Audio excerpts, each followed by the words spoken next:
अब हम कर रहे हैं 11.2 के क्वेश्चन नंबर 12 ऑनवर्ड्स, लेकिन एक बहुत इंपॉर्टेंट पार्ट है, वो ये है कि क्वेश्चन नंबर 12 बेस्ड है एंगल बिटवीन टू लाइंस में, जो कि 2020 के सिलेबस से हटा दिया गया।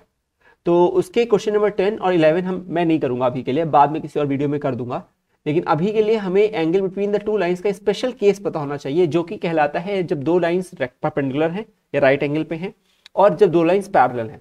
उन दो के लिए एक स्पेशल केस है, उसको पता होना चाहिए। वो अगर आपको पता होगा तो ये सिंपल से क्वेश्चन आपसे सॉल्व हो जाएंगे, क्योंकि कॉर्नर केस है, आ भी सकता है, तो फिर इसलिए हम इसे इग्नोर नहीं कर रहे हैं। बाद में इसके बाद हम डिस्टेंस बिटवीन टू लाइंस भी पढ़ेंगे, जिसमें दो केस होगा। एक स्क्यू लाइन हो सकती है, यानी कि ना वो इंटरसेक्ट करती है लाइन, ना वो पैरेलल है एक दूसरे के, और दूसरा होगा जो distance between to parallel lines. फॉर्मूले बता दूंगा वहीं पर ही, और अगर आपको नहीं पता हो तो आप जेन्स ऑर्बिट पे हैं और हम पूरी एनसीईआरटी को सॉल्व कर रहे हैं। देयर वर अराउंड 1073 क्वेश्चन जिसे हमें कंप्लीट करना है। तो 40 डेज स्ट्रैटेजी चल रही है, और इसके लिए हमें सबसे पहले करना पड़ेगा इस वाले क्वेश्चन को। उसके पहले हमें इसको सही तरीके से स्टैंडर्ड फॉर्म में लिखना पड़ेगा। 1 - x is not the standard form for a line, तो आपको इसको लिखना पड़ेगा x - 1, और इसका जो -1 बाहर आएगा उसको नीचे डिनोमिनेटर में भेजना पड़ता है, हमेशा याद रखिएगा। ये इसी तरह से होता है, ये 7y नहीं लिखेंगे हम, यहाँ लिखेंगे y - 2, और 7 को नीचे भेज देंगे, 2p/7 हो जाएगा। 7 कॉमन निकाल लिया, y - 2, और उसको डिनोमिनेटर के डिनोमिनेटर पे भेज दिया, इज इक्वल टू z - 3, ये ठीक है, अपॉन 2। हमेशा याद रखिएगा x - x0, y - y0 और z - z0 का स्ट्रक्चर बनना चाहिए। ये लाइन नंबर 1 है। और जो लाइन नंबर 2 है, डेट इज इसमें से 7 कॉमन निकालेंगे, तो ये x - 1 होगा, और उस -7 को इसके डिनोमिनेटर पे भेज देंगे। ठीक है, बड़े आराम से आप देख सकते हैं, -7x + 7 होता है, जो कि न्यूमरेटर पे है, इक्वल टू वो सेकेंड वाला टर्म बिल्कुल सही लिखा हुआ है, और इसमें माइनस कॉमन निकालेंगे और उसको डिनोमिनेटर पे भेज देंगे। अब हम सॉल्व करेंगे। हाँ, कंडीशन याद है आपको क्या होती थी? हाँ, a1 a2, जब दो लाइन परपेंडिकुलर होती हैं तो a1 a2 plus b1 b2 plus c1 c2 की वैल्यू क्या होती है? 0 होती है।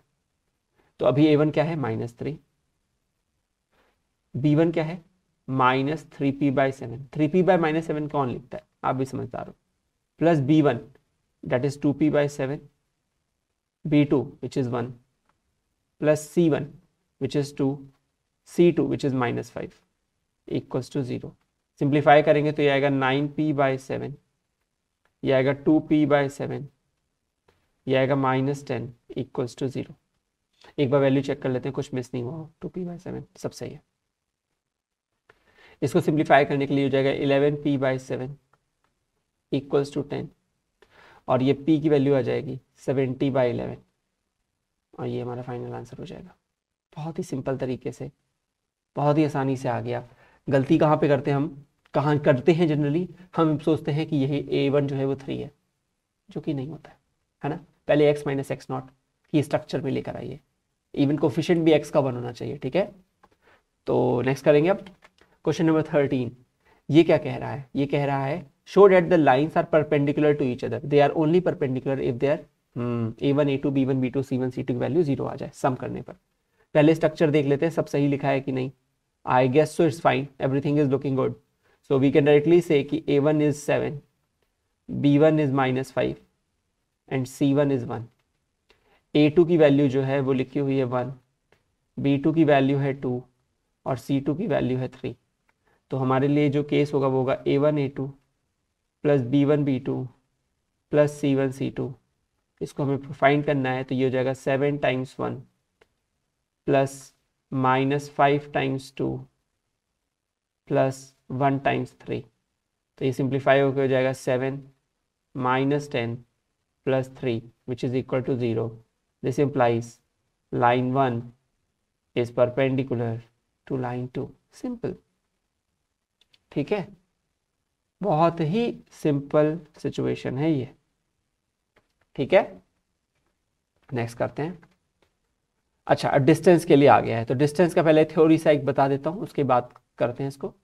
तो इसको समझिए क्या होता है। जब हम डिस्टेंस के लिए जाते हैं, एक मिनट,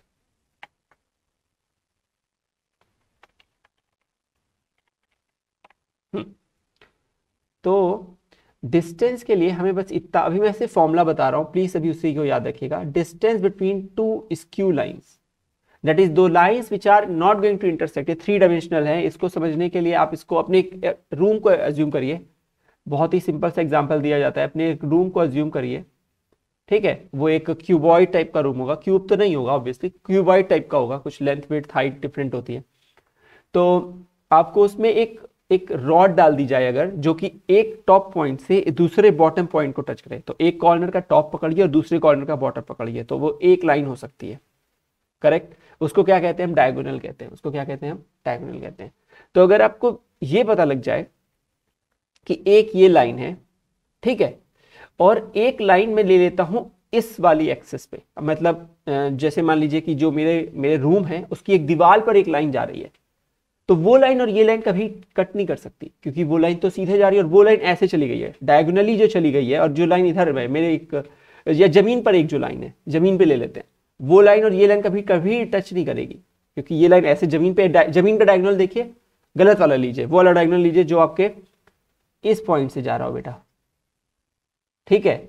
और जो आपको लाइन बोली जा रही है वो अपनी आप ये वाली लीजिए जो ऊपर से जा रही है ऐसे करके, ये ऊपर से चली जा रही है और ये नीचे रह रही है, तो ये दोनों लाइन ना ही पैरेलल है, पैरेलल तो है नहीं, और ना ही ये एक दूसरे को कभी इंटरसेक्ट करेंगी, क्योंकि ये इस कोने से इस कोने तक निकल गई है, बीच में हवा पे है, और ये नीचे जमीन में पड़ी हुई है।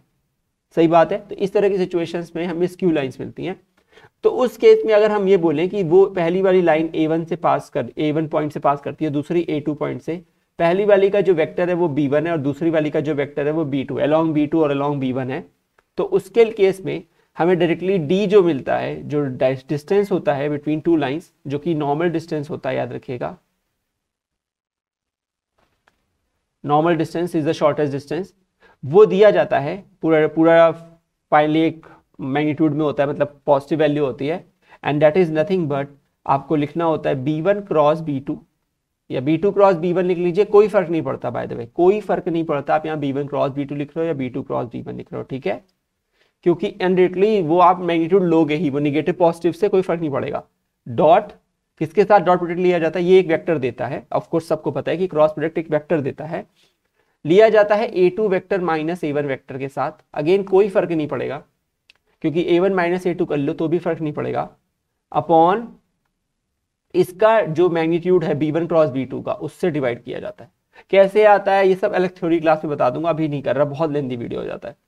ये वो केस है जब आपको ये वो केस है जब दो लाइन जो है वो स्क्यू लाइंस है। कौन सी लाइन है बेटा? स्क्यू है, ना ही इंटरसेक्ट करती हैं ना ही पैरेलल होती हैं, मतलब कि वो एक सेम प्लेन में कभी आ ही नहीं सकती, सेम प्लेन में नहीं है, ठीक है।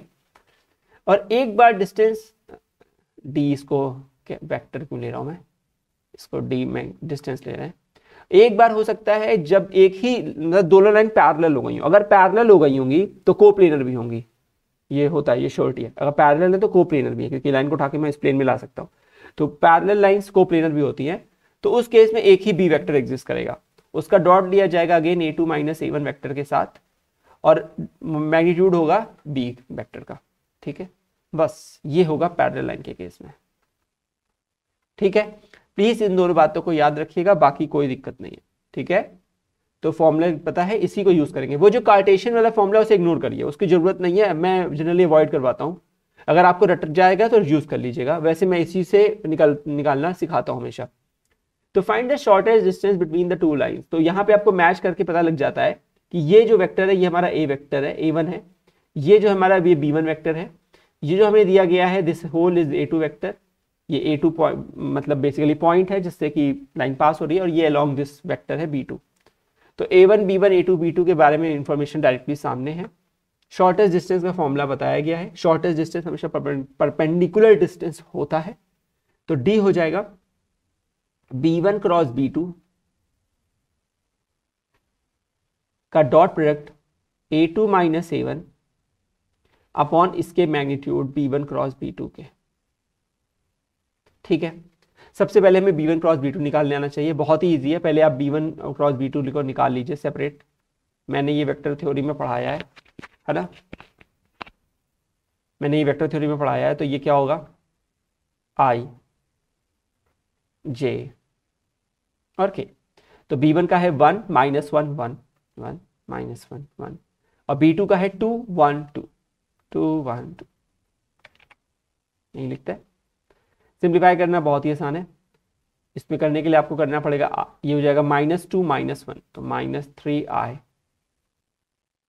यहाँ माइनस होता है याद रखिएगा, ये होता है 2 - 2, 0 ही हो गया तो गायब है। फिर ये होगा 1 + 2 तो 3k। ये बहुत क्रॉस प्रोडक्ट कौन सिखाएगा यहाँ पे, नहीं, आपको इतना आना चाहिए। ये b1 क्रॉस b2 है, ठीक है। अगर हमें इसका मैग्नीट्यूड निकालना होगा तो बहुत ही सिंपल है, वो बस होगा √(-3 का स्क्वायर + 3 का square which is nothing but 9 + 9 18, तो 9 + 9 18 है, तो 9√2 लिख सकते हो, तो 3√2 भी लिख सकते हो, कुछ भी लिख सकते हो, तो 3√2 लिख सकते हो, ठीक है। सिंप्लीफाई हो गया, समझ में आ गई बात। अच्छा, ये तो बात हो गई कि हमें b1 क्रॉस b2 पता लग गया। a2 - a1 भी निकाल लेते हैं और सॉल्व कर लेते हैं यहीं पर ही, तो a2 - a1 वेक्टर भी सॉल्व कर लेते हैं। तो आपको पता है a2 वेक्टर क्या है, 2 -1 -1, मैं लिख देता हूँ 2i - j - k, सिंप्लीफाई करके लिख देता हूँ 2i - j - k माइनस, अब a1 वेक्टर लिख देते हैं, घबराइए नहीं, i + 2j + k, क्या हो जाएगा, i ब्रैकेट लगा देते हैं + 2j + k। चलिए सिंप्लीफाई करते हैं, 2i - i, तो ये हो गया i - j - 2j, तो -3j - k तो -2।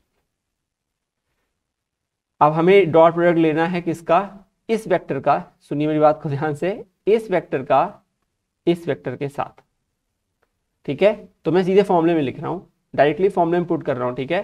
सो d distance is equal to, जो वेक्टर अभी लिखा है मैंने -3i + 3k, इसका डॉट प्रोडक्ट लेना है i -3j - 2k के साथ, अपॉन क्या करना है इसके बाद, इसी का मैग्नीट्यूड लिखना है, जो कि मैंने डायरेक्टली निकाल चुका हूं 3√2, सिंप्लीफाइड है। अब मुझे इसको सिंप्लीफाई करना है, तो ये जगह -3, क्योंकि i.i आपको पता है 1 होता है, i.j 0 होता है और i.k भी 0 होता है, k.i 0 होता है, k.j 0 होता है, k.k 1 होता है, तो 3 × -2 -6 हो जाएगा अपॉन 3√2, तो ये हो जाएगा -9 अपॉन 3√2।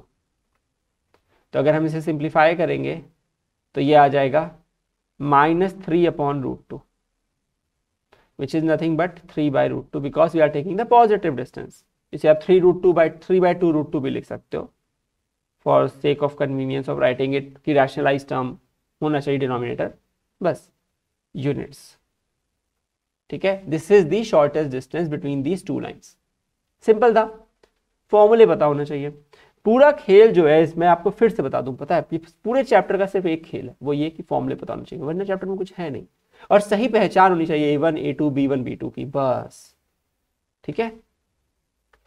देखिए भाई, अभी मैं कह रहा था कि मैं जनरली जो एक और फॉर्मूला है, पता है सेम चीज है, a1 b1 c1 x - x1 x से करके पूरा डिटर्मिनेंट का फॉर्मूला बना हुआ है, फिर नीचे √ओवर बड़ा खतरनाक सा है, a1 a2 माइनस करके, मुझे याद भी नहीं है ना, मैंने कभी याद किया उसको, क्यों, क्योंकि मुझे हमेशा से लगता था कि मैं यहाँ से a1 a2 b1 b2 पता करके उसी में निकाल लूंगा, क्यों अपना एनर्जी वेस्ट करूँ एक और इतना बड़ा फॉर्मूला याद रखने के लिए। तो मैं आपको हमेशा सजेस्ट करूंगा कि यहाँ पे स्ट्रक्चर देखिए कि x - y टाइप का टर्म होना चाहिए, और वहां से a1 के वेक्टर निकाल लीजिएगा। तो a1 वेक्टर जो होगा वो बेसिकली होगा i, इसी का कोफिशिएंट होता है, तो याद रखिएगा ये -1 होता है जनरली, x माइनस होता है यहाँ पे, तो यहाँ पे आपको -1 लिखेंगे, तब जाके ये x + 1 बना होगा, तो ये है -i - j - k टाइप का वेक्टर, तभी x + 1 बन रहा है बेटा, x - -1 होगा, क्योंकि स्टैंडर्ड नोटेशन कहती है x - x1 upon a is equal to y - y1 upon b is equal to z - z1 upon c, समझ रहे हो। तो a1 वेक्टर आ गया यहाँ से।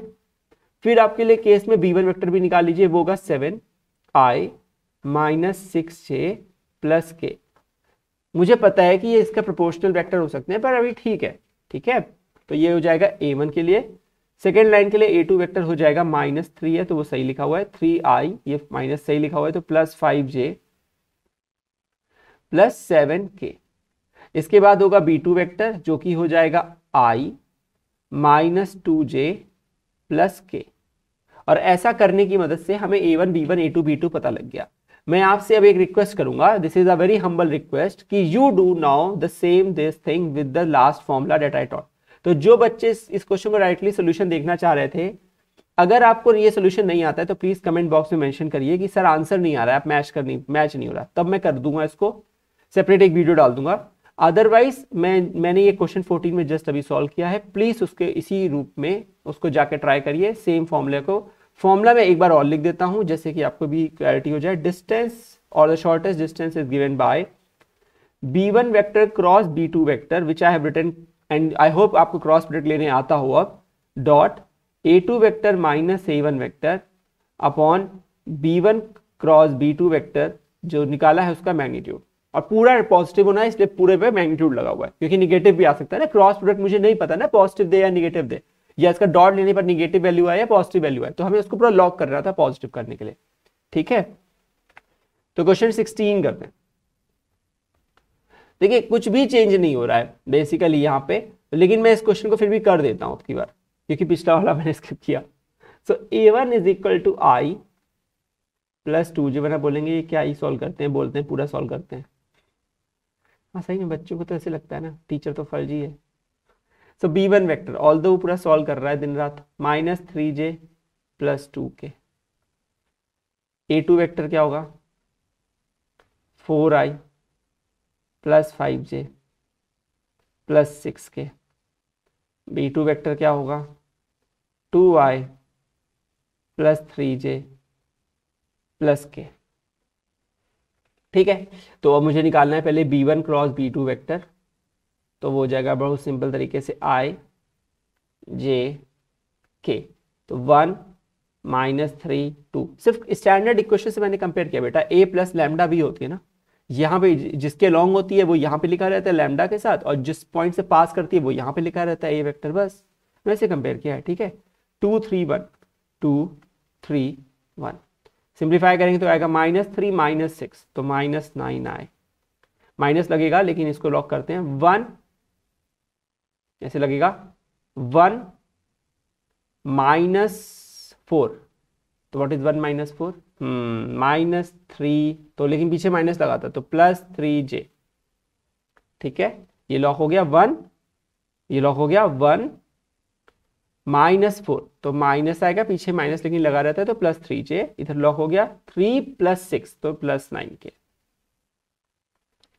साथ ही साथ हमें इसका मैग्नीट्यूड भी चाहिए, मैं यही निकाल देता हूँ, y टू वेस्ट और time to find it again in the denominator. ठीक है, तो बुद्धि लगाएंगे ना, नहीं लगाएंगे, क्या बात करते हैं। तो ये हो जाएगा √9² प्लस 3² प्लस 9², तो 9² क्या होता है 81, 81 और 9, तो ये हो जाएगा 9 + 10 11 1 191। दैट्स वियर्ड, 9² प्लस 9² प्लस 9², अब ये 3 से जाएगा तो गलत तो नहीं कर गया हूँ, 9 10 11 का 1 8 8 16 1 17, क्या कर रहा हूँ 171 है, कुछ भी कर देता हूँ कभी कभी मैं, मेरा दिमाग ना कभी किसी और चीज़ को सोच लेता है। तो 171 आपको पता है 5 3 5 जो 15 57 और 19, तो 3√19 है ये, क्योंकि 9 9 81 9 110, बिल्कुल सही है, 3√19 है। ठीक है, अब मुझे क्या करना है, डिस्टेंस निकालना है, तो वो बड़ा सिंपल सा फॉर्मूला है। चलिए मैं a2 - a1 भी निकाल देता हूँ, जैसे मैंने पिछले वाले पार्ट में भी किया था, पिछले मतलब इसके जस्ट पिछले के पिछले। तो a2 - a1, तो a2 क्या है 4i plus 5j plus 6k, direct लिख दूं बेटा आपकी बार, चलेगा 4i - i 3i,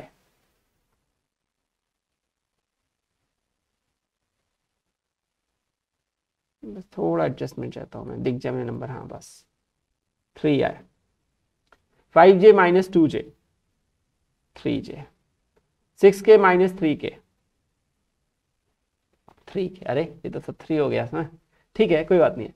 अब हमें क्या करना है, हमें डिस्टेंस का फॉर्मूला पता है, इट इज, मैं फॉर्मूला लिखता रहूंगा जैसे आपको भी याद हो जाए और आपको दिखता भी रहा, मुझे भी याद हो जाएगा। b1 cross b2 a2 vector minus a1 vector upon b1 cross b2 का मैग्नीट्यूड, पूरे का पॉजिटिव वैल्यू, तो ये हो जाएगा b1 क्रॉस b2 कितना आया था आपको याद है, वो आया था -9i plus 3j plus 9k, -9i plus 3j plus 9k, इसका डॉट लिया जा रहा है 3i, किसके साथ 3i plus 3j plus 3k, ठीक है, समझ गए, अपॉन मैग्नीट्यूड जो था वो था 3√19 पूरे का मैग्नीट्यूड, तो -9 into -3 -27, 3 into 3 9, 9 into 3 plus 27 upon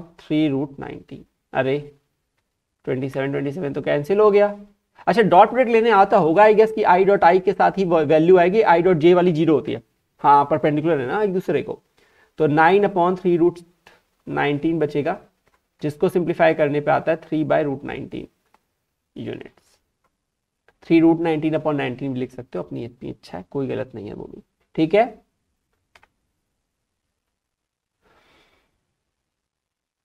how many questions are there? Oh this is the last question, तब तो करूंगा मैं, वरना मैं इग्नोर करने वाला था इसको, ठीक है। तो चलिए इसमें टी और एस बहुत आ रहे हैं, मैं करता हूं क्योंकि बच्चों को हो सकता है कभी कभी आंसर नहीं निकलता। तो पहले A1 वेक्टर लिखना होता है, बहुत आराम से जो बोला जाए उसको उसी तरीके से लिखे, सुनिए मेरी बात को, क्योंकि ये टी और एस के लिए लिखा है तो पहले मुझे इसको स्टैंडर्ड फॉर्म में लाना पड़ेगा, ठीक है। आई थॉट कि टी वेरिएबल के साथ ही है, लेकिन नहीं, वो टी पैरामीटर की बार लैम्डा और म्यू की जगह टी और एस हो गया बेटा, ठीक है। तो पहले इसको स्टैंडर्ड करने के लिए मल्टीप्लाई कर लो, तो ये हो जाएगा i minus t i plus t j minus 2j, घबराओ नहीं है ना, घबराना नहीं प्लीज, 3k माइनस 2tk। तो जो t नहीं है उनको एक साथ इकट्ठा लिख लो, तो i minus 2j plus 3k, ठीक है। अब क्या करो, ये माइनस टी आई वाला है ना, इसको कभी भी माइनस को मत लेना, हमेशा प्लस को लेना, हमेशा प्लस को लेना, ठीक है। प्लस यहां छूटेगा माइनस आई, तो t को बाहर ले लेना, जैसे लैम्डा को लेते थे आप तो वैसे t को ले लेना, तो प्लस का t लेना, माइनस का t मत लेना, क्योंकि जो इक्वेशन है वो है r vector is equal to a vector plus lambda b vector, फिर ना वो फाइट हो जाएगी, फिर लैम्डा प्लस का नहीं रहेगा, फिर वो अलग ही है, फिर वो सिचुएशन अंदर के साइन फ्लिप करेंगे। तो इससे अच्छा है कि हमेशा यहाँ प्लस का ले लो, बड़ा मतलब सिंपल रहता है। तो क्या हो जाएगा माइनस आई, वैसे कोई खासा फर्क नहीं पड़ता, डायरेक्शन बदल जाएगा, वेक्टर इधर की बजाय इधर हो जाएगा, बस माइनस लेने से यही तो चेंज होगा। लाइन की इक्वेशन तो वही है, लैम्डा अपने आप को एडजस्ट करता है बेसिकली, ठीक है, लेकिन अभी के लिए मैं कह रहा हूं प्लस के साथ लेना। तो माइनस आई, फिर क्या होगा, ये देखिए प्लस का जे है, आसानी से हो जाता है, और माइनस 2k है, टी सब में बाहर ले लिया, किसमें बाहर लिया, टर्म कौन कौन से हैं, ये वाला, फिर ये वाला, सॉरी, और फिर ये वाला, एक्चुअली मेरा फोन आ गया था अचानक से, ठीक है। तो ये हो गया आर वेक्टर, तो आर वेक्टर क्या हो जाएगा, ये हो जाएगा, यहां से आ जाएगा, देखिए ये मेरा, यहां से मैं a को निकाल लेता हूं, a1 को, तो a1 क्या होगा, देखिए ध्यान से, i minus 2j plus 3k, और b1 क्या हो जाएगा, b1 हो जाएगा माइनस आई प्लस जे माइनस 2k। ये हमें होल्ड करके रखना है इंफॉर्मेशन, क्योंकि ये मैं यूज करूंगा अभी, ठीक है। अब सबसे पहले सेकेंड वाले को भी थोड़ा सही कर देते हैं, क्योंकि वो सही नहीं लग रहा। तो उसके लिए क्या होगा, R vector is equal to, multiply कर लीजिए, S I plus 2sj minus J minus 2sk minus k, सही है। सिंप्लीफाई करेंगे तो i minus J minus k, सही है। अब हमें क्या करना होगा, जो SI लिखा है ना उसको फिर से S बाहर ले लीजिए और I को अंदर डाल दीजिए, I ये हो जाएगा 2j और फिर क्या हो जाएगा माइनस 2k, सही है, समझ गए, अरे बहुत सिंपल है। तो इस केस में क्या हो जाएगा बेटा, A2 वेक्टर आ जाएगा I minus J minus k, और जो B2 वेक्टर होगा वो क्या होगा I plus 2j minus 2k। इसको भी हमें संभाल के यूज करना है, और ये मैं आपको अब बोल सकता हूं कि ये आपको करना चाहिए, you should solve this now using the same formula, ठीक है। क्योंकि देखिए रिपीटेड क्वेश्चन को मैं सिंप्लीफाई करता रहूं, it's not required, I am just trying to help you out to understand, make you understand the problem solving method जो मैंने किए हैं, इसी के मैंने 2 सॉल्यूशन कर दिए, लेंथी सॉल्यूशन है, it takes a lot of time otherwise, और कुछ ऐसा नया नहीं हो रहा, जो होना था वो मैंने सही कर दिया उसको, है ना। यही चीज मुश्किल हो सकती थी किसी के लिए, अब नहीं होनी चाहिए। तो I hope it is fine, I hope you have understood everything. And if you think that no, I'm not doing good but not completely solving, then dislike the video. It is fine. And yeah, of course, if you like the video, do whatever you want to do. Share, not share, whatever you want to do, your choice. Till then, thanks for being on GemSolve It. We'll see you in the next video. Take care.